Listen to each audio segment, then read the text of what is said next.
Bonjour à tous, dans ce cours nous allons aborder un cours d'anapath intitulé La pathologie de la matrice extracellulaire. Donc pour ce cours, j'ai pas utilisé le support officiel, je vais l'utiliser en deuxième partie, parce qu'en fait le cours est composé de deux parties. Dans un premier temps, c'est une introduction sur la matrice extracellulaire, on va un peu la définir, la présenter, voilà. Et c'est pas la partie qui tombe le plus en QCM, et c'est pas la partie qui est la plus importante en anapath. Donc j'ai décidé de ne pas utiliser le diapo pour cette partie parce que c'est bourré de détails, c'est un peu mal organisé. Donc là vous allez voir, on va essayer de parcourir ça assez rapidement et méthodiquement pour rendre les choses un peu plus digestes pour vous.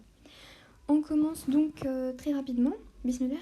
Donc la matrice extracellulaire, regardez avec moi, la matrice extracellulaire, elle est synthétisée par plusieurs cellules. On a plusieurs cellules, c'est toutes ces cellules que vous voyez ici.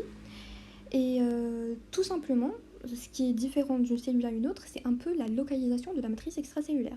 Si je vous dis la matrice extracellulaire du tissu conjonctif commun qu'on retrouve sous la plupart des épithéliums, vous allez me dire c'est les fibroblastes qui vont la synthétiser. Si je vous parle plutôt de cette matrice extracellulaire qui va entourer les muscles, qu'on va retrouver au niveau des tissus musculaires, vous allez plutôt me parler de myofibroblastes. Et voilà, et donc tout ça, c'est les cellules qui vont participer à la synthèse de la matrice extracellulaire dans les différents tissus. Et justement, dans ces différents tissus, cette matrice extracellulaire va revêtir de nombreux rôles. D'abord, elle va permettre le stockage des facteurs de croissance, c'est-à-dire qu'elle va contrôler la prolifération, elle va aider à la prolifération des cellules. Aussi, elle va permettre la cohésion des tissus et le maintien de la polarité cellulaire. Alors rappelez-vous, un épithélium, il est constitué de plusieurs cellules, d'accord ? Et chaque cellule, elle va avoir son pôle basal, qui est en direction de la matrice extracellulaire, et son pôle apical, qui est en général spécialisé, soit avec des microvillosités ou autres, voilà, bref. Et ce qui va permettre de maintenir cette polarité de la cellule, c'est justement la matrice extracellulaire grâce à des protéines d'ancrage.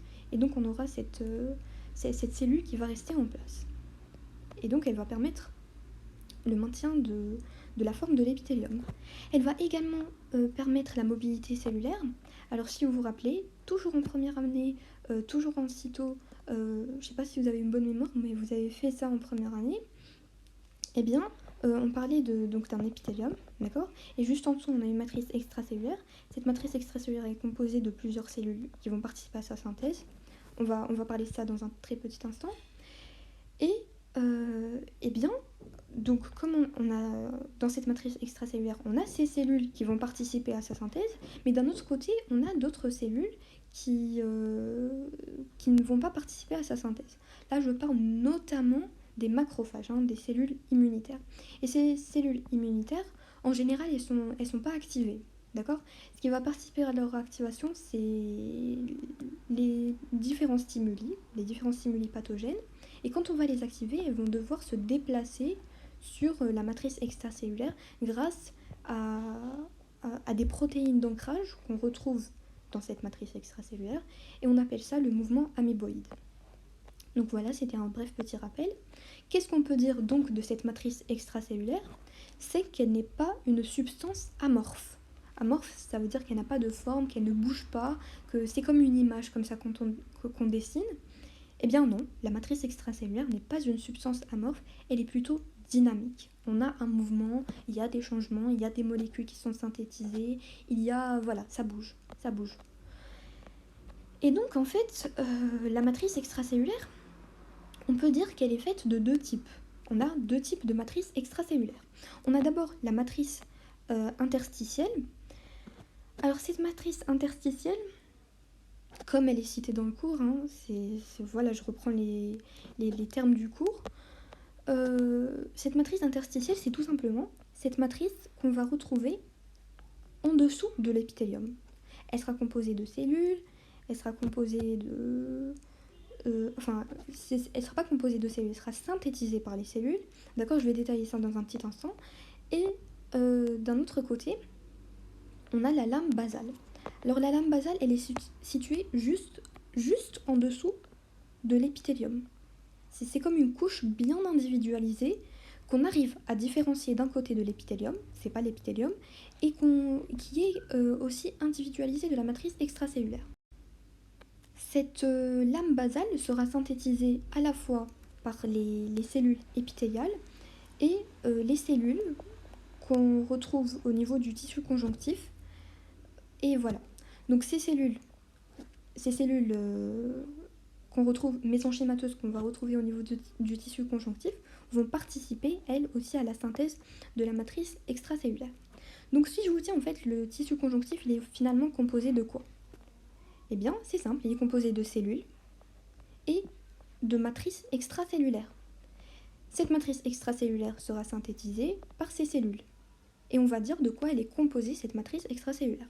Donc s'il vous plaît, ne confondez pas, on a l'épithélium, la lame basale et le tissu conjonctif. Donc dans le tissu conjonctif, on a des cellules mésenchymateuses qui vont permettre la synthèse de la matrice extracellulaire. Et là, la lame basale, elle est synthétisée à la fois par les cellules épithéliales et les cellules mésenchymateuses retrouvées au niveau du tissu conjonctif. Bien. La matrice extracellulaire va porter différents noms. On peut l'appeler le micro-environnement cellulaire. Qu'est-ce qu'on appelle le micro-environnement cellulaire? C'est la matrice extracellulaire, oui, mais on veut tout simplement dire que c'est l'environnement qui sera adjacent à la cellule. Et donc la cellule, elle aura différentes fonctions, à savoir la synthèse de certaines substances, la communication avec d'autres cellules, l'adhésion, etc., etc. Et elle va le faire dans son environnement proche. C'est ce qu'on appelle le micro-environnement cellulaire.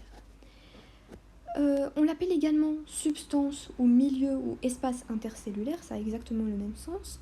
Et on l'appelle également milieu interstitiel. C'est le milieu situé entre les cellules. Bien, dans le cours, pour définir les composants de la matrice extracellulaire, il y a eu deux classifications. Je vais vous les présenter une par une. Donc on a la première, on a la deuxième. Je vais commencer par la première qui est la plus facile. Ensuite, on va passer à la deuxième qui est facile, mais qui contient un peu plus de détails et qui est, il me semble, la plus importante. Donc, la première classification, tout simplement, alors cette matrice extracellulaire, elle sera constituée de liquide et de protéines. Le liquide, ce qui est ici en bleu, et les protéines, alors c'est ce que j'ai dessiné en vert. Mais en vrai, on a plusieurs types de protéines. On a les protéines qui vont participer à l'adhérence cellulaire, c'est-à-dire l'attachement de ces cellules. On peut citer à titre d'exemple la laminine, la fibronectine. Cette laminine, vous la connaissez sûrement. Elle est caractéristique de la lame basale. En effet, la lame basale, on va le citer dans un petit instant, elle est constituée ces constituants caractéristiques qu'on va retrouver uniquement au niveau de cette matrice, au niveau de cette lame basale, c'est le collagène de type 4 et la laminine. Les laminines qui sont tout simplement des protéines d'adhérence. On a également d'autres fibres, on a également d'autres protéines. Ce sont des protéines fibreuses, ou les fibres tout simplement. Et ces fibres, on va bien les détailler ici. C'est tout simplement les fibres de collagène, de réticuline et les fibres élastiques qui vont participer notamment à la structure de cette matrice extracellulaire et même à d'autres fonctionnalités. En fait, ces fibres, elles vont donner des propriétés caractéristiques au tissu. Si je vous dis par exemple fibre élastique, on va la retrouver notamment au niveau des tissus élastiques, à savoir la peau, l'aorte. Elle va participer justement à l'élasticité de ces tissus ou de ces organes permettant leur fonction. Et on a enfin des protéines structurales. C'est tout simplement des protéines qu'on va retrouver au niveau de cette matrice extracellulaire et qui vont participer à la structure. Voilà, c'est simple. Donc, les composants de la matrice extracellulaire, qui sont des protéines, seront synthétisés par des cellules. Et elles seront également dégradées. Dégradées par quoi? Par des MMP. Ce qu'on appelle des MMP, c'est des matrix metalloproteases. Ok? Matrix metalloproteases, qui vont tout simplement dégrader ces protéines. Elles vont les dégrader en quoi? Eh bien, elles vont les dégrader pour synthétiser des matrikines. Ces matrikines sont des composés en fait, qui vont donc résulter de la dégradation des protéines, qui auront un effet paracrine, c'est-à-dire un effet qui va agir directement sur les cellules voisines, qui sont juste à côté, pour faire quoi? Eh bien, tout simplement pour inhiber ou augmenter le développement ou le fonctionnement de ces cellules, c'est-à-dire des cellules voisines. Bien. Nous allons maintenant passer à la deuxième classification qui est présente dans le cours. De quoi est composée la matrice extracellulaire. Donc là, dans la première, on a parlé de liquide et de protéines. Là, on va plutôt parler de substances fondamentales et de fibres.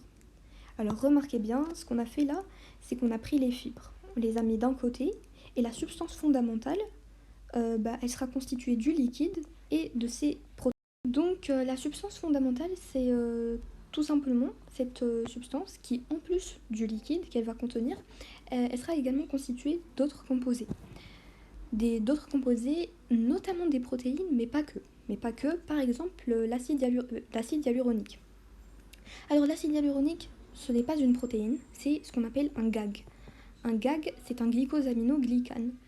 Ça veut dire qu'on aura une molécule de glucides, généralement c'est soit le glucose ou le galactose, qui seront reliés à un composé glucidique. Enfin, c'est pas vraiment un composé glucide, c'est quelque chose qui dérive des glucides, d'accord? Et entre les deux, on aura une amine. Ils seront reliés entre eux. C'est pourquoi dans le nom, vous allez retrouver les glucoses et d'amine, glucosaminoglycane. Voilà. Bref, ces glycosaminoglycanes, un exemple de ces gags, c'est l'acide hyaluronique. C'est certainement l'exemple le plus important. Et cet acide hyaluronique aura un rôle structural assez important.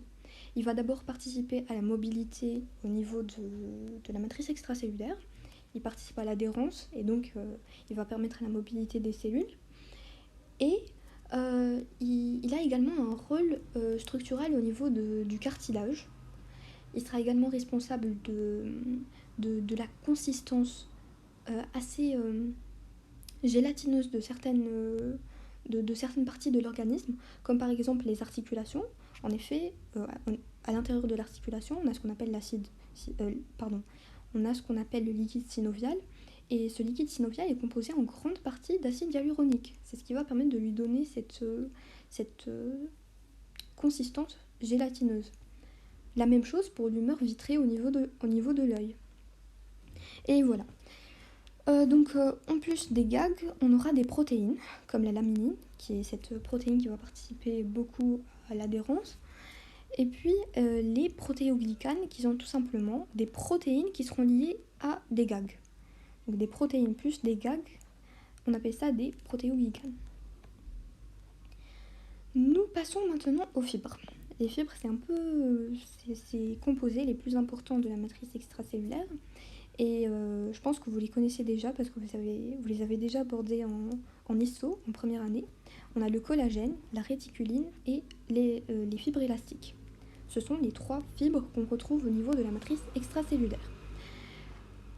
Ces 3 fibres seront synthétisées par 3 cellules différentes. Par exemple, le collagène, il sera synthétisé par les fibrocytes et les cellules mésenchymateuses. Un exemple de cellules mésenchymateuses, c'est les fibres musculaires lisses ou les péricytes. Les péricytes qu'on retrouve, qui sont des fibres musculaires lisses, mais qu'on va retrouver autour des vaisseaux. La réticuline, elle sera également synthétisée par les cellules réticulaires. Alors, les cellules réticulaires sont en fait tout simplement des fibroblastes, mais qu'on va retrouver au niveau de certains tissus spécialisés. Ce qu'on appelle les tissus ou le tissu réticulo-endothélial. C'est un tissu qui sera composé essentiellement de fibres de réticuline avec des cellules immunitaires. On retrouve ça dans certains organes, notamment au niveau de la rate, des ganglions et du foie par exemple. Et voilà, c'est des organes où on va retrouver la réticuline abondamment. Ensuite, on a également les fibres élastiques. Et les fibres élastiques, on les retrouve au niveau... ils sont synthétisés par les fibroblastes. Alors vous avez déjà compris, je pense, que ces fibres vont avoir un rôle. En fait, ils ne sont pas répartis aléatoirement au niveau des organes, ils sont plutôt répartis en fonction du rôle qu'ils vont jouer au niveau des organes. Ainsi, par exemple, un organe qui a besoin de beaucoup d'élasticité pour sa fonction, comme la peau ou l'aorte, va avoir des fibres élastiques qui sont plutôt abondantes. D'un autre côté, un tissu qui se veut un peu résistant, je dirais, il aura plus de collagène. Et c'est ça, donc c'est en jouant en fait sur la proportion des différentes fibres qu'on pourra synthétiser différents tissus. Bien, maintenant nous allons parler de chaque fibre séparément. On va citer les choses les plus importantes à connaître en nanapathes sur ces fibres. Si on commence par les fibres de réticuline. Vous remarquez en fait que ces fibres de réticuline seront abondantes notamment dans ces tissus qu'on appelle le tissu réticulo-endothélial, qui est particulièrement présent au niveau des organes lymphoïdes. À titre d'exemple, la rate, le foie, les ganglions que je viens de citer, et même la moelle osseuse. Alors il faut savoir qu'en microscopie optique, ces fibres de réticuline seront mises en évidence par une coloration qu'on appelle l'imprégnation argentique. Alors cette coloration, il faut bien la connaître, parce qu'elle peut tomber en QCM tout simplement. Et en fait, on pourra observer sur une micrographie des fibres noires anastomosées suite à cette coloration. Je vous invite à aller voir ça dans le cours ou tout simplement sur Google Images. D'un autre côté, en microscopie électronique, on pourra observer des fibrilles isolées qui sont dispersées. Voilà. Ils auront une structure qui va ressembler globalement à celle du collagène.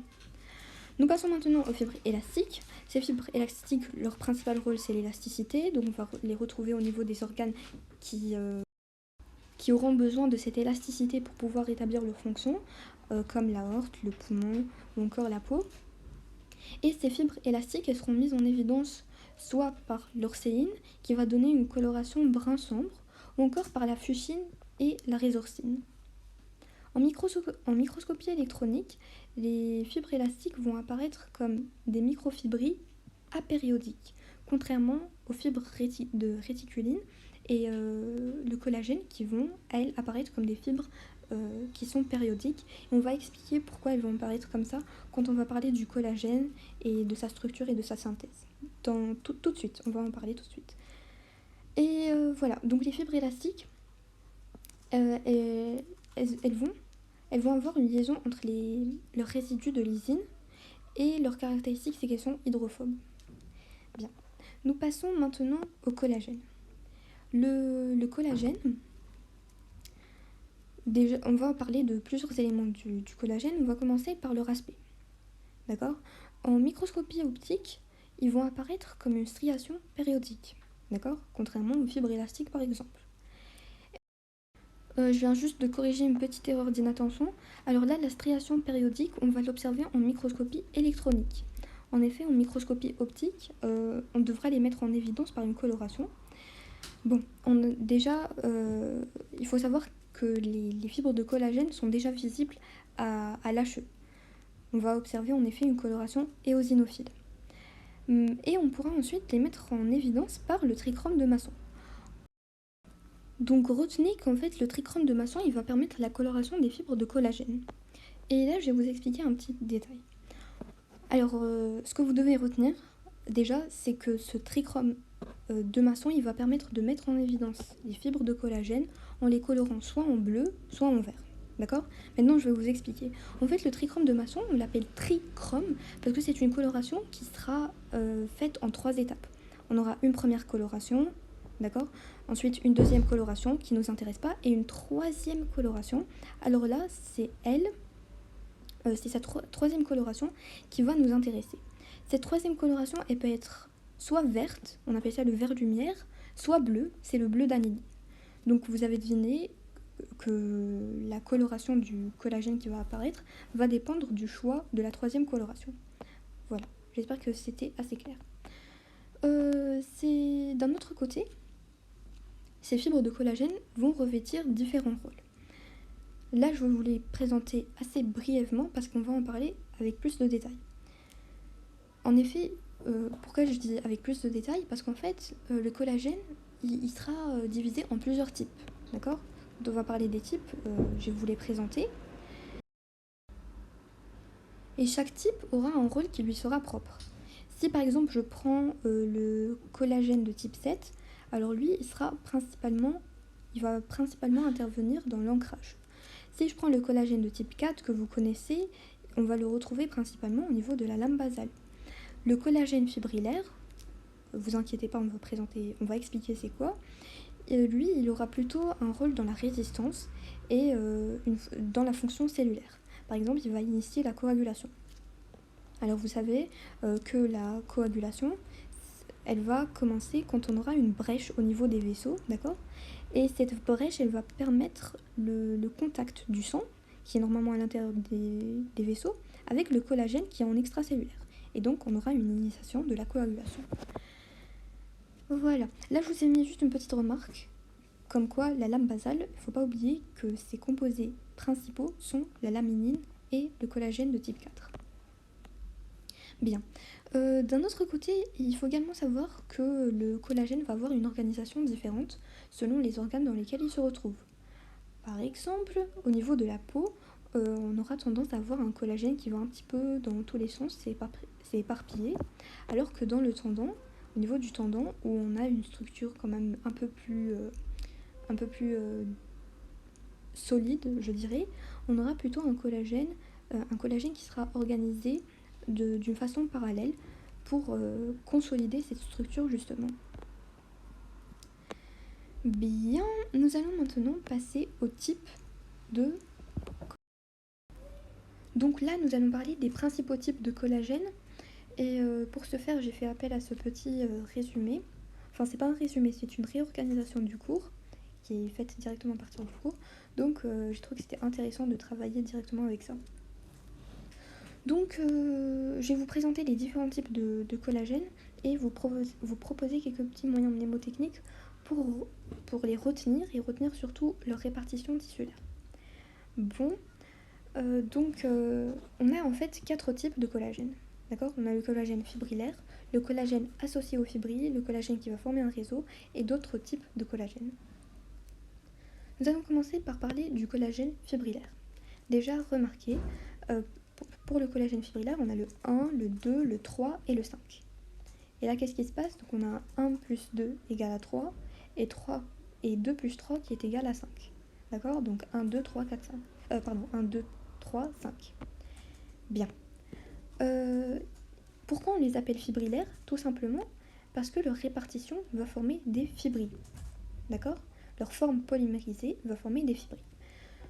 Dans un petit instant, nous allons parler de la synthèse du collagène et nous allons parler de ces différentes structures par lesquelles il va passer durant sa synthèse et vous allez avoir une idée bien claire de ce que sont des fibrilles de collagène.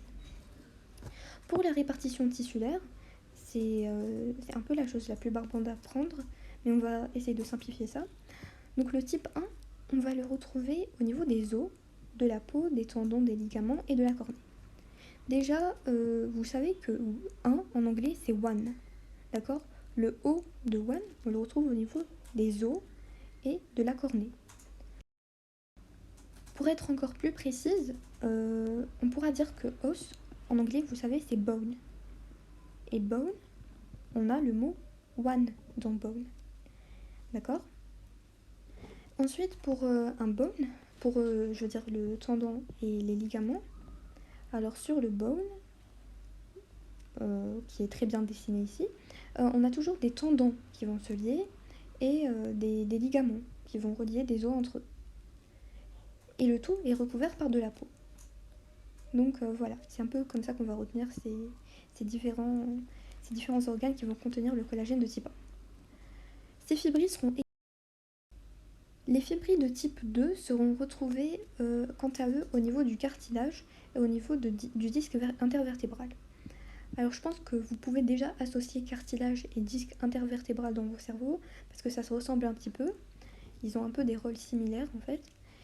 Et pour retenir que c'est situé au niveau du cartilage, alors je propose ce moyen mnémotechnique qui n'est pas le mien, hein. C'est juste connu. En anglais, on travaille trop avec ces trucs. C'est cartilage. Au lieu d'écrire cartilage, vous écrivez cartilage et le tout, c'est 2 en anglais. Donc le cartilage, dans le cartilage, on retrouve le collagène de type 2. Pour le collagène de type 3, on va le retrouver au niveau de la peau, des vaisseaux et des organes internes. Alors là, j'ai pas un moyen mnémotechnique extraordinaire à vous proposer. On va juste écrire POV, qui sont les initiales des différents organes. Et vous remarquez que dans POV, on a 1, 2, 3 lettres, exactement comme le collagène de type 3. Enfin, on a le collagène de type 5. Alors remarquez, dans ce collagène de type 5, j'ai envie de vous faire une remarque. Ce collagène de type 5, on l'a classifié parmi le collagène fibrillaire. C'est un collagène fibrillaire, parce qu'il va tout simplement former des fibrilles. Mais ces fibrilles seront associées au collagène de type 1. Mais ça reste que ce collagène de type 5 va former des fibrilles. Donc on ne l'a pas classifié avec le collagène associé aux fibrilles. D'accord? C'est un collagène fibrillaire, bien qu'il soit associé au type 1. Et on va tout simplement dire que comme il est associé au collagène de type 1, sa répartition tissulaire sera analogue au collagène de type 1. Juste après le collagène fibrillaire, j'ai envie de parler du collagène qui va former un réseau. Et ça, c'est tout simplement le collagène de type 4 qu'on va retrouver au niveau de la lame basale, que je répète depuis tout à l'heure. Et en effet, au niveau de la lame basale, juste en dessous de l'épithélium, on aura comme un réseau en feuillet, comme ça. Et c'est tout. Si vous voulez que je vous aide, je peux par exemple vous dire que cette lame basale, c'est comme the floor de l'épithélium. Et floor, c'est comme, ça ressemble à 4 pour 4, le collagène de type 4. Ensuite, on a les fibrilles d'ancrage. Alors les fibrilles d'ancrage, c'est le 7, je l'ai cité dans les rôles du collagène. On a dit que le collagène de type 7 va participer à l'ancrage, et on va le retrouver sous les épithéliums stratifiés. Alors là, moi quand vous me dites 7, je pense aux 7 cieux. Les 7 cieux qui sont sur nous. Et ces 7 cieux, ils sont ancrés sur nos têtes. C'est donc, ça me fait penser à fibrilles d'ancrage. Et en plus, ils sont situés comme ça, l'un sur l'autre. Ça me fait penser aux épithéliums stratifiés. Voilà, j'espère que ça vous a aidé. Et enfin, on a le collagène associé aux fibrilles. Ce sont le 6 et le 12. 6 x 2, ça fait 12. Et donc le 6, on va le retrouver au niveau du cartilage. Pour le cartilage, alors vous voyez le A là, je l'inverse, comme ça, et ça devient un 6. C'est tout. Et pour le 12, vous la prenez telle quelle. J'espère que je vous ai pas trop baratiné avec trop de moyens mnémotechniques. Et voilà, j'espère que ça vous a aidé pour retenir ces différents types avec leur répartition. Maintenant, nous allons parler de la synthèse du collagène, des différentes étapes de synthèse. La synthèse du collagène va se faire comme pour toutes les autres protéines grâce aux ribosomes. Les ribosomes vont permettre la traduction de l'ARNM sous forme de protéines. Ensuite, ils vont se diriger vers le réticulum endoplasmique, plus précisément le réticulum endoplasmique granuleux, pour subir quelques modifications de structure. Et là, ce qui va se passer, c'est qu'on aura une hydroxylation, plus précisément des résidus proline et lysine. Cette hydroxylation va se faire grâce à des enzymes qui vont faire intervenir comme coenzymes le fer ferreux, l'oxygène et surtout la vitamine C. En effet, la vitamine C, c'est important à retenir ça, parce que les personnes qui vont présenter un déficit de vitamine C, elles sont connues pour avoir une gencive qui saigne. Et cette gencive qui saigne justement, elle est due à un défaut de synthèse du collagène, au niveau de cette étape plus précisément. Bien, donc là au niveau du réticulum endoplasmique granuleux, on a synthétisé ce qu'on appelle le pré-pro-collagène. Ce pré-pro-collagène sera ensuite libéré pour rejoindre l'appareil de Golgi. Et là au niveau du Golgi, on aura une glycosylation. Une glycosylation plus précisément avec des résidus de galactose. D'accord ? Pour former ce qu'on appelle le procollagène. Donc le pré-procollagène devient procollagène après glycosylation au niveau du Golgi. Ce Golgi va par la suite libérer ces procollagènes au niveau du cytosol, et là ils vont s'assembler spontanément pour former une triple hélice, et ils sont toujours appelés procollagènes. Bien, ce procollagène, une fois libéré au niveau de la matrice extracellulaire, va subir l'action des protéases de la matrice. Et donc on aura l'extrémité N terminale et l'extrémité C terminale qui seront clivées de cette triple hélice qu'on appelle le procollagène. Et là, après détachement de ces deux domaines terminaux, on aura ce qu'on appelle le tropocollagène, la molécule de tropocollagène. Ces tropocollagènes, comme ils n'ont pas ces extrémités N et C terminales, ils pourront s'assembler pour former ce qu'on appelle des fibrilles de collagène. Et c'est ça justement, les fibrilles de collagène. C'est quand on a ces tropocollagènes, ces tropocollagènes, bien sûr qui ne vont pas posséder la N et la C terminale, qui vont s'assembler entre eux, ils vont alors former ces fibrilles. Ces fibrilles pourront à leur tour s'assembler pour former des fibres de collagène. Remarquez-le bien, là on a parlé de la synthèse de fibrilles de collagène. C'est-à-dire qu'on a parlé que de la synthèse du collagène fibrillaire. Est-ce que vous vous êtes demandé comment fait-on pour synthétiser du collagène non fibrillaire? En effet, je vais vous donner la réponse.